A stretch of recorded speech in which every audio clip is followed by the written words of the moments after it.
merupakan mobil sedan. Saloon merupakan mobil yang terkenal di arena drifting saat ini. Merupakan jawaban Nissan untuk Toyota Cressida di masanya. Ini adalah Nissan Zafiro A31. YouTube, selamat datang di channel Motomobi. Used car review untuk menambah wawasan Anda mengenai mobil-mobil yang dulu pernah terlihat di jalanan.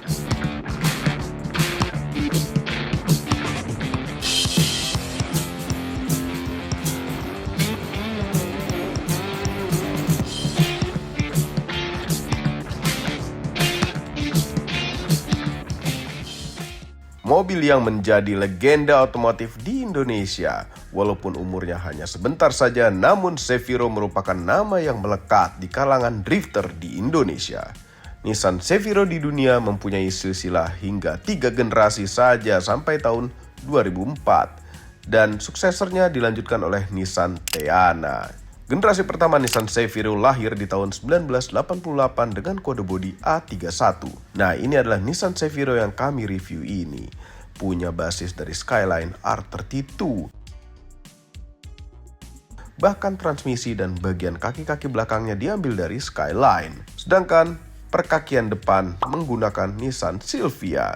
Itulah mengapa Nissan Zafiro sangat digemari di dunia drifting. Namun sayangnya mulai ditinggalkan karena tidak ada limited slip differential di Nissan Zafiro. Yang akhirnya orang-orang beralih ke BMW E36 karena partsnya lebih mudah didapat dan lebih terjangkau. Lanjut ke generasi keduanya yang lahir di tahun 1994 dengan kode bodi A32.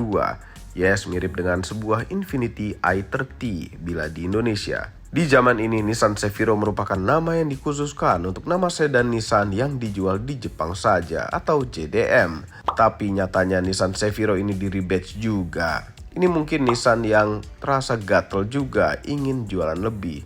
Sempat hadir di Malaysia dengan nama Zafiro 20G.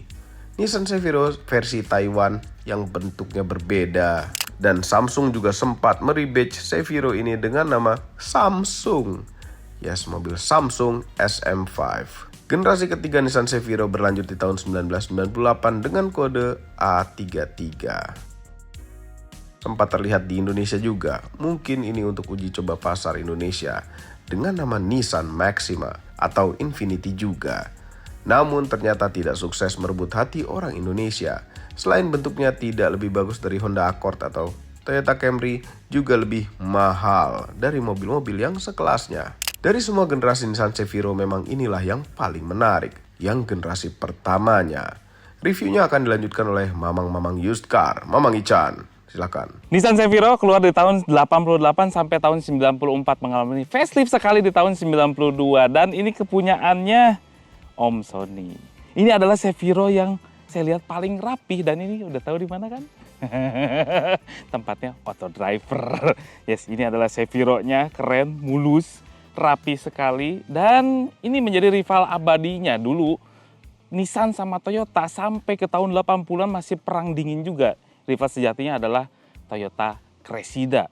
Dia punya kap mesin yang landai seperti ini, ada aura-aura dari, bukan aura kasih, tapi adalah R32 Skyline. Nah, kayak gitu, tapi versi yang sedan-sedannya. Bentuk belakangnya juga agak lebih melandai daripada yang Skyline-nya. Ke depannya panjang seperti ini kap mesinnya. Dia punya headlamp yang sudah proyektor. Ini adalah yang paling paling maju dari semua teknologi yang ada pada saat itu. Udah proyektor, berbeda ya dengan BMW ya. Tapi kalau Jepang, nah lampu fog lamp itu nyatu di sebelah sini. Terus juga perbedaannya apa dengan yang facelift di tahun 92, hanya di bagian sini. Ya, grillnya kalau yang preventif adalah seperti ini. Cuman yang tahun 92 agak ketutup setengah di bagian atasnya biar agak berbeda. Terus juga sama bumper yang lebih panjang. Dia punya panjang 4,7 meter, sedan besar. Sama-sama dimensinya tuh hampir seperti Cressida. Dia punya lebarnya 1,8 meter, tingginya tapi ceper 1,3 meter. Pada saat itu sedan-sedan tuh 1,4 meter tingginya, cuman ini lebih ceper. Dia pakai bannya bukan yang ini udah diganti sama Om Sony, mungkin supaya lebih sporty, dan ini kan biasanya terkenal di dunia drifting gitu. Makanya agak biar manis gitu bentuknya. Nah, aslinya tuh pakai profil ban segitu.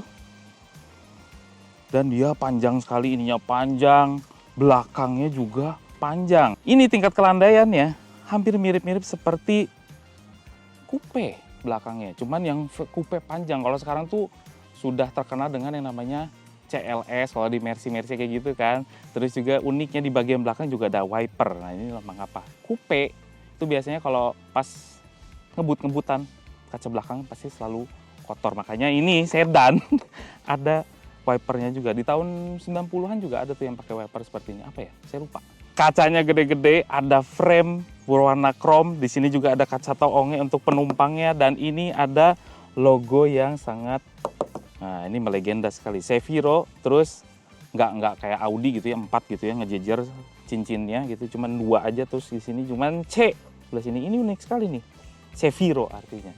Handle pintunya udah chrome, modelnya model bonggol seperti ini, masih ya Jepang seperti itu semua.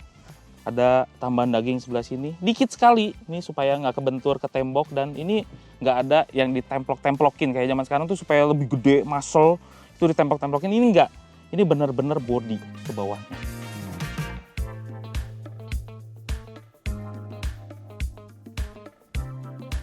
Ini kelandaian bagasi belakangnya hampir sama dengan kelandaian si kap mesinnya. Landai, ada wipernya, ada rear defogger bagian belakang, dan pembeda faceliftnya itu ada di lampu belakang saja. Tahun 92 itu nggak bulat-bulat seperti ini, kan bulat-bulat tuh.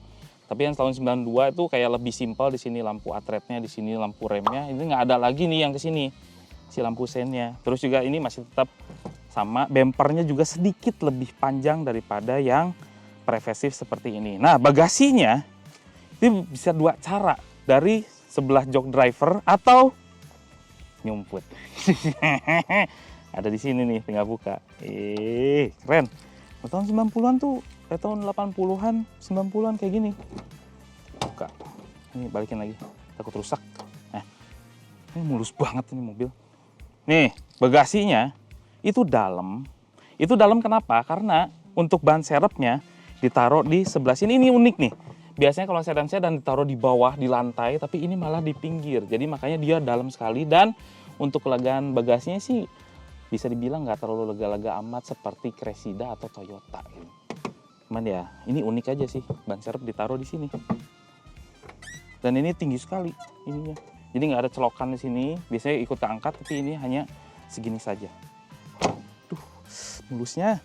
Mesinnya ini panjang sekali, ini pasti berat nih. Enggak seberat yang dibayangkan. Wow. Nah, ini dia mesinnya. Dia head to head banget sama yang namanya Cressida, sama-sama 2000 cc. Kalau yang Nissan dia pakai kode RB20E tanpa turbo. Kalau yang Skyline itu kan udah DD, TT, wah segala macem. Tapi kalau ini pakai yang konvensionalnya, 6 silinder segaris, dan dia punya keluaran tenaga sekitar 135 horsepower dan punya torsi 181 Nm. Dan ini merupakan rear wheel drive yang terakhir yang versi Cefiro-nya. Makanya ini cukup laku pada saat itu untuk performance, mobil performance ya, bukan mobil nyaman-nyamanan. Dan dia transmisinya ada yang manual 5 percepatan seperti yang kita review ini, dan juga ada otomatisnya. Tapi otomatisnya jarang dipilih karena lebih senang yang manual pada saat itu kan. Kita lihat interiornya deh. Keren banget, udah pakai teleskopik zaman-zaman segini. Ini rapi banget soalnya. Nah, udah lah, nggak usah dipikirin. Komen aja di video kalau misalnya yang ini udah pakai teleskopik atau belum.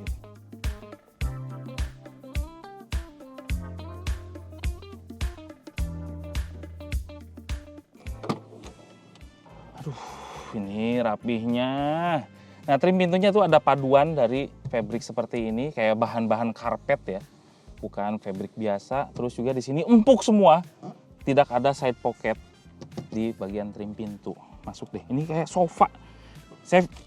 Cressida juga sofa sih. Tapi, oh ini dia kelemahannya. Cefiro kurang begitu laku, walaupun dia bentuk luarnya sangat sporty. Dia tapi, ya ini kalah sama Cressida gara-gara sempit, udah gitu duduknya kita kayak jongkok ke atas, paha tidak tersangga dengan baik, tapi kursinya empuk. Ada headrest sebelah sini, empuk-empuk semua, nyatu. Sini juga ada handrest. Oh ini.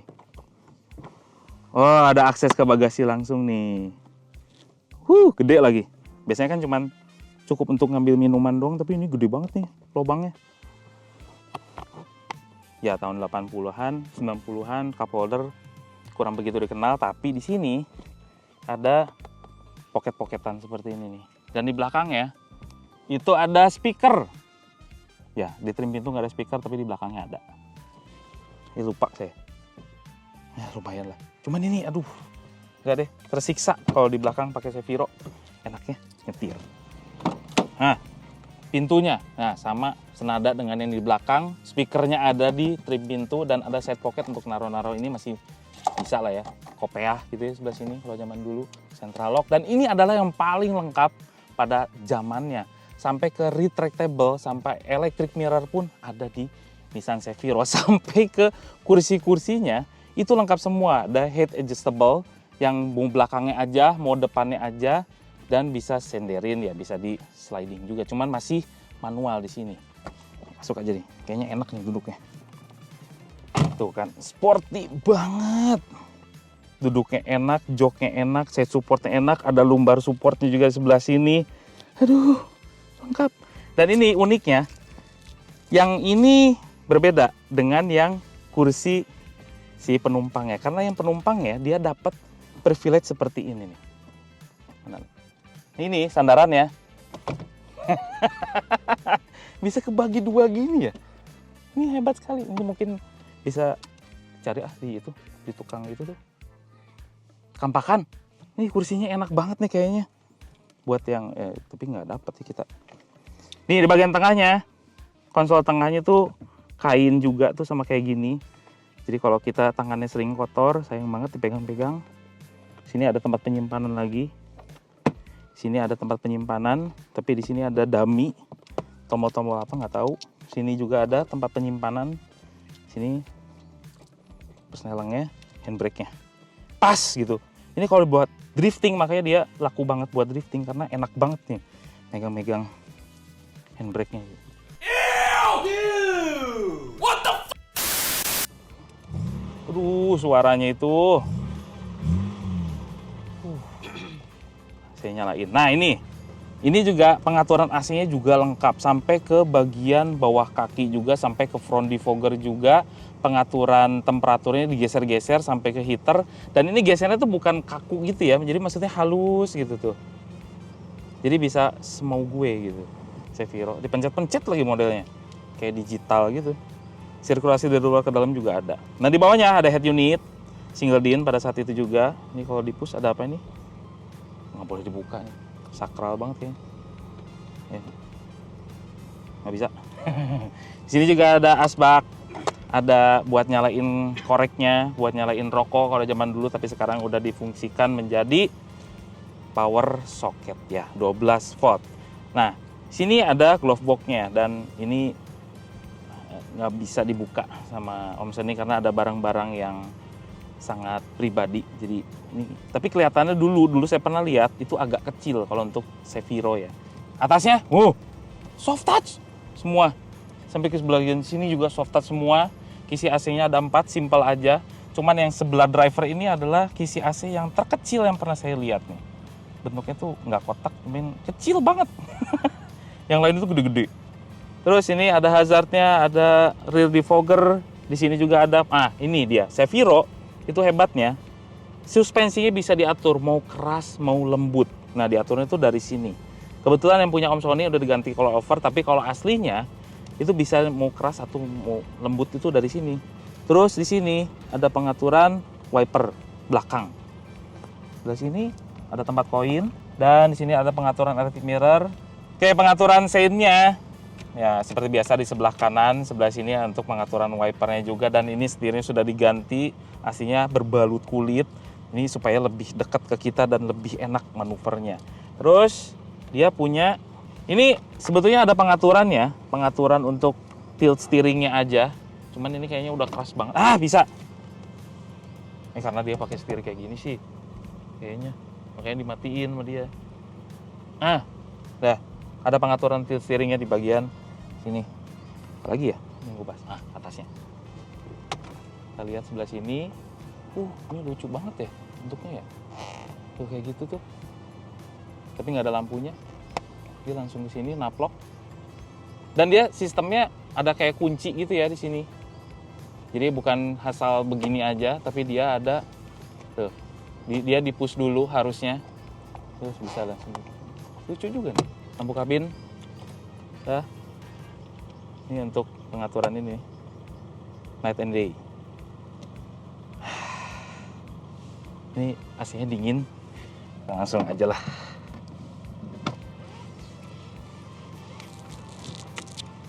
Sip.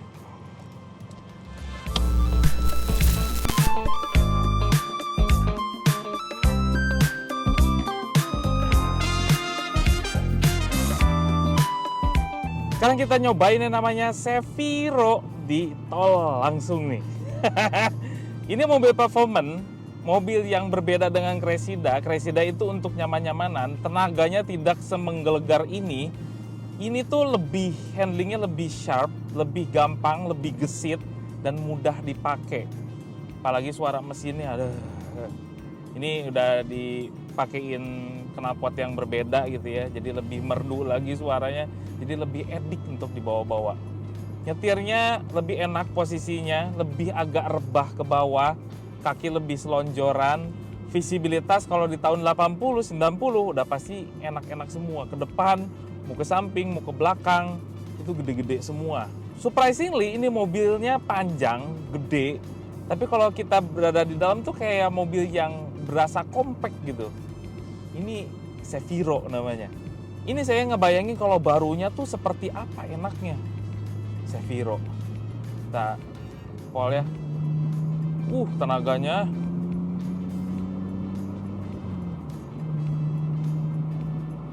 Karakter 6 silindernya, yes.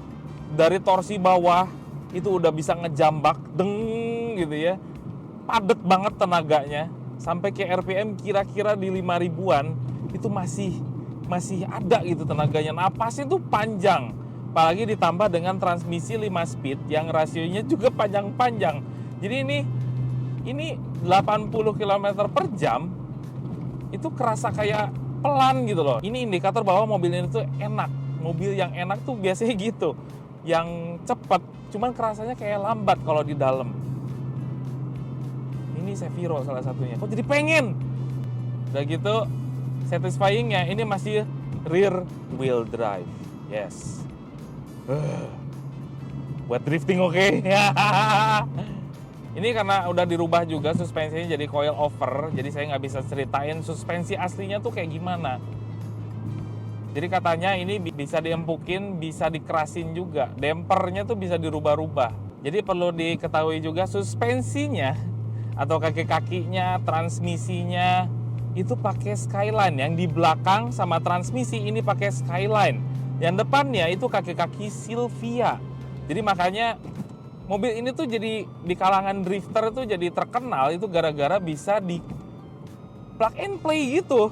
Di Silvia depannya, belakangnya Skyline, transmisinya pakai Skyline juga. Luar biasa nih Seviro. Jadi barang-barang yang terpakai di sini spare partnya itu jadi mahal. Gara-gara pakai mobil-mobil high end. Tapi ini kalau pakai coil over seperti ini memang agak kaku, lebih kaku daripada yang aslinya. Sekarang yang jual Seviro itu udah jarang sekali terlihat. Dan biasanya kalau udah jual Seviro yang bahannya pun udah tergoreng habis. Soalnya yang kondisi sehat seperti ini itu udah jarang sekali. Biasanya udah dipakai bahan modif-modif untuk balapan. Cuma memang tidak segalak yang dibayangkan ya mesinnya. Bertorsi semua, ngisi semua. Cuman kalau ini 3000 cc atau 2800 atau RB28, aduh enak sekali nih pasti. Ini karena 2000 cc sih. Untuk balas dendam sama Cressida mungkin. Yang istimewa lagi sebuah Nissan Seviro itu remnya khas Nissan zaman dulu. Dari dulu tuh saya suka banget karakter rem-rem Nissan. Nah, Nissan Seviro itu udah step ahead, cakram di keempat roda dan ABS, coba bayangin. Memang biasanya kalau zaman-zaman dulu gitu ya, orang nggak tahu cara ngerawatnya, jadi kadang-kadang suka mati. Tapi pada saat itu teknologi ABS cakram 4 roda di sebuah sedan itu luar biasa, dan memang remnya enak. Kekedapan kabinnya cukup oke di zamannya, nggak lebih kedap di Cressida, cuma masih oke. Traffic noise-nya lumayan kedengeran nih. Terus juga suara knalpot memang di belakang, ya udahlah itu karena udah dirubah. Tapi suara mesinnya nggak masuk, suara road noise-nya juga nggak begitu masuk. Ini kalau dikasih skor untuk zamannya, ini 7 dari 10.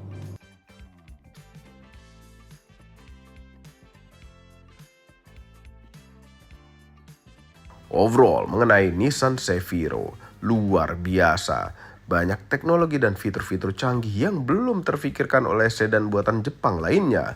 Mungkin sekarang Nissan Cefiro layak untuk dikoleksi karena semakin langka. Apalagi dengan level kerapihan mobilnya Om Sony ini layak untuk diapresiasi. Biasanya kami temui Cefiro sudah di junkyard, menjadi kampakan mobil drifting lainnya. Dan Anda bisa cek se-Indonesia yang menjual Cefiro di marketplace, paling hanya muncul 1 atau 2 unit saja. Itu pun diragukan kondisinya. Mobilnya enak dipakai, fun to drive, handlingnya oke juga untuk sebuah mobil sedan besar. Namun sayangnya, di kabin belakangnya agak sempit yang membuat daya jual pada saat itu menjadi kurang. Mengenai harganya, gelap. Biasanya dengan kondisi bahan bisa mulai dari harga 40 jutaan. Namun apabila rapi dan mulus bisa di atas 100 jutaan. Ya sebandinglah dengan kelangkaan parts dan perawatan yang tergolong rumit. Semua ini adalah opini pribadi saya. Kami tim Motomobi tidak dibayar oleh siapapun dan apapun yang terlihat pada video ini. Jangan lupa tekan tombol jempol ke atas dan subscribe channel Motomobi, Omobi, dan Mesmobi apabila belum berikut dengan tombol loncengnya. Share video ini ke seluruh dunia melalui sosial media Anda dan jangan lupa follow sosial media kami yaitu Instagram. Cek juga website kami motomobinews.id. Terima kasih telah menonton.